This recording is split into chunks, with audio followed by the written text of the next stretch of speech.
Let's begin this interview with a phone call you actually made to me, to my house, in late October 2008. We have been trying to get you on The Factor for months. Do you remember that?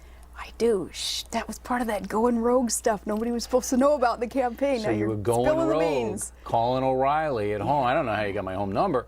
But you basically said to me, I want to do this show. But why didn't you do it?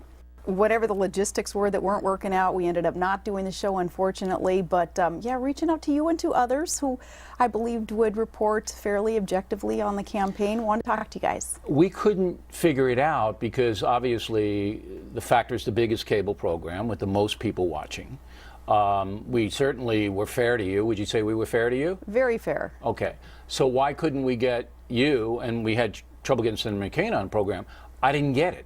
The media strategy was a bit perplexing for at least those on the vice presidential side of the ticket, and not really understanding where we were going there with relationships with the media. It was just an indication of maybe some things in our campaign being out of touch with the normal, everyday, average American who wanted to truly connect with the candidates. But I'm very glad to get to be here today.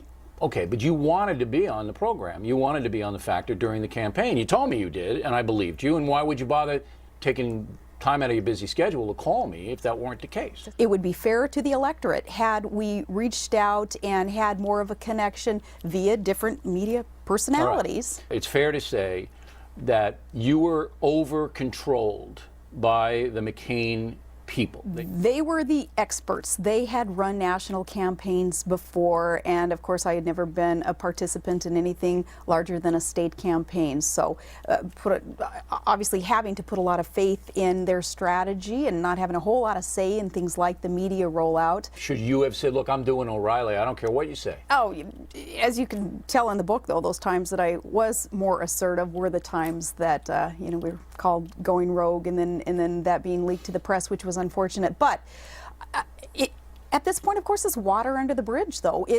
There were mistakes being made in the campaign. I made mistakes in the campaign. Everybody does. I acknowledge that. And I think more of a concern has been not within the campaign, the mistakes that were made, not being able to react to the circumstances that those mistakes created in a real positive and professional and helpful way for John McCain. All right, let's talk about the senator. Was he accessible to you? Could you pick up the phone and get him on a phone? Absolutely. He still is, and I have great respect for him. Did you tell him, hey, I'm having trouble with some of your people? Did you tell him that? I never badmouthed any of the operatives. I had faith that Senator McCain was working with those operatives regarding... Wait. You're frustrated and you're not seeing their vision. Yeah. Don't you think you should have gone to the presidential candidate and said, hey, they're mismanaging me, you got to let me loose? Not necessarily. No? Not burdening the candidate who was out there every day putting it on the line for voters to understand what it was that our ticket had to offer, not wanting to burden him with the internal operatives. Absolutely not. I did not want to. I would have done that. Well, again, hindsight, but... But no, I think it was obvious to everyone within the campaign that things weren't quite going well. You guys could have won the election, I think. Well, looking from look, the press was against you. We all know that. Bush had a lot of trouble, and that hurt the Republican ticket. We all know that.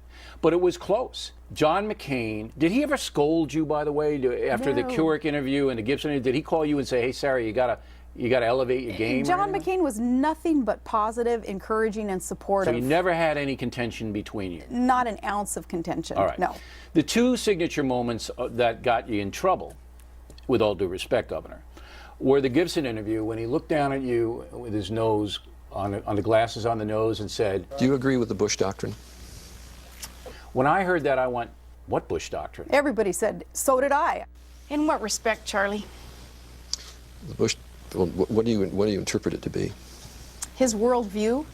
No, the Bush doctrine, enunciated September 2002, before the Iraq War.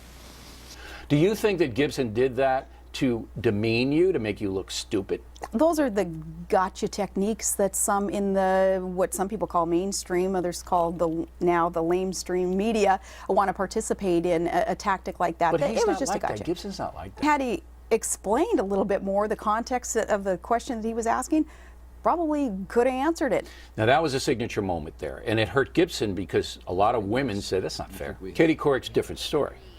Now, Katie Couric asked you an easy question, and you booted it, Governor. I sure did. What newspapers and magazines did you regularly read before you were tapped for this to stay informed and to understand the I've world? read most of them, again, with a great appreciation for the press, for the media. But like what one specifically, I'm curious that you... all of them. Why did you boot it? I mean, if somebody asks, what do you read? I say, I read the New York Times, the Wall Street Journal, Washington Post. I can reel them off in my sleep. You couldn't do it. Well, of course I could. Of course I could. Why didn't It's you? ridiculous to suggest that or to say that I couldn't tell people what I read, because by that point already, though it was relatively early in that multi-segmented interview with Katie Couric, it was quite obvious that it was going to be a bit of an annoying interview with a badgering of the questions. It seemed to me that she didn't know anything about Alaska, about my job as governor, about my accomplishments as a mayor or a governor, my record. And a question like that, though, yeah, I booted it, I screwed up, I should have been more patient and more gracious in my answer. It seemed to me that the question was more along the lines of, do you read? How do you stay in touch with the real world? So that was your inexperience that led to that exchange with Couric. You were fed It up, was you were my frustrated. inexperience in having to deal with a badgering, condescending line of questioning. It had no reflection at all on my inexperience in terms of administrative record or accomplishments. No, it's just handling the media. Vision for America. Yeah, and you know what? So what? So I wasn't. It hurt you, though.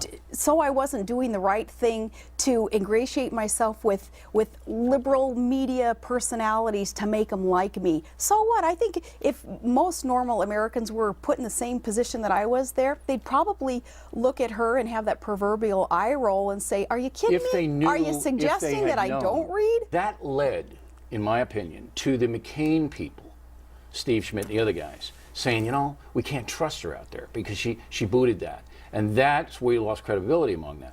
I understand what you're saying, although Katie Couric, and I spoke to her a couple of days ago, says she wasn't out to get you. Clearly in your book, you feel that Katie Couric was out to get I you. let the transcript speak for itself, and readers will decide for themselves if she had any kind of bias or non-objective mission there. You think she was out to get you. It's different than Gibson. I think that she was out to get, if you will, anyone who didn't believe in her perspective. It's not like she was going to get in there and be, I think, unbiased, objective, and fair. Interesting. But it is my bad. It is my mistake, and it was my inexperience in dealing with the media elite in my response, a very annoyed response to a very annoying question. You're bad. Well, it's my bad. My mistake.